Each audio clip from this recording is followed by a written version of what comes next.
Piranganten kagem kang arsa lumebet wonten ing manjing ing panti wiwaha mubyar busanane bisa jibun pangegolan kanthi wasan bismillahirrahmanirrahim tumuten badhe kita tindakan saudara tinggal tempuing panjulu catur netra piranganten kakung griya gumanti balang sadak lan gantal ingkang winastan gondang tutur menapa wujud sarta werdining balang-balang sadak lan gantal ingkang sedah lumah lan murah menapa sedah lumah lan murah menika yen sinawang sedhe rupane hananging yen diligit padha rasane sajan kakung lan putri menika beda lambang bilih pinangantung Amrati perkitigan kulitigan kerawanan sampaiipun pinangatan kakung kapidah diri pinangatan kakung pecah sanalika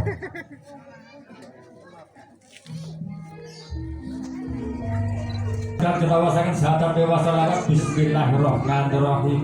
asyhadu alla ilaha illallah wa asyhadu anna muhammadar rasulullah Allahumma sholli ala Muhammad.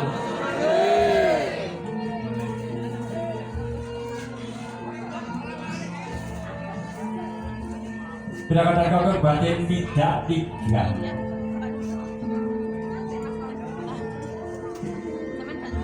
wusnya pecah ponangan tiga doya pirang-pirang putri sungkem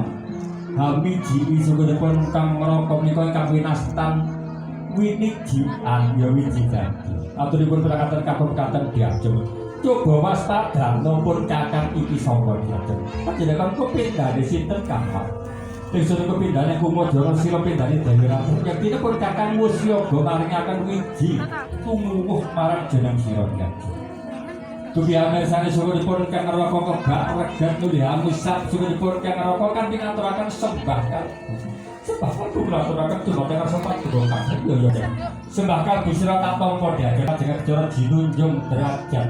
Kintersakan jumeneng pinangatan pun kalian pinangatan kakung manawi jumeneng sami inggilipun menawi lenggah sami cendhakipun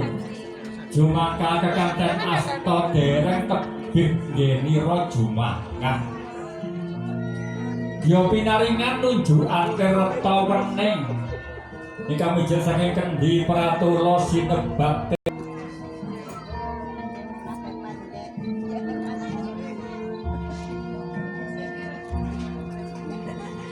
Kabupaten saya Bapak Hermanto paring ujian kertawening dumateng pinangatan kakung lajeng pinangatan putri Gilir Gumanti Ibu Dwi Endah Sulastri bareng unjukan kertawening ingkang mijil saking kendi pratula sinebat tirta prawita sari Ketika menangkap pralambang bilelu ngebandari sangat pojok pinangatan sekalian wonten ing bale wisma ngriki kinanten cipta ingkang wening mana ingkang resik sedaya panggoda kang saka njaba aja seta utawi abrit petak nika ingkang winastan sindur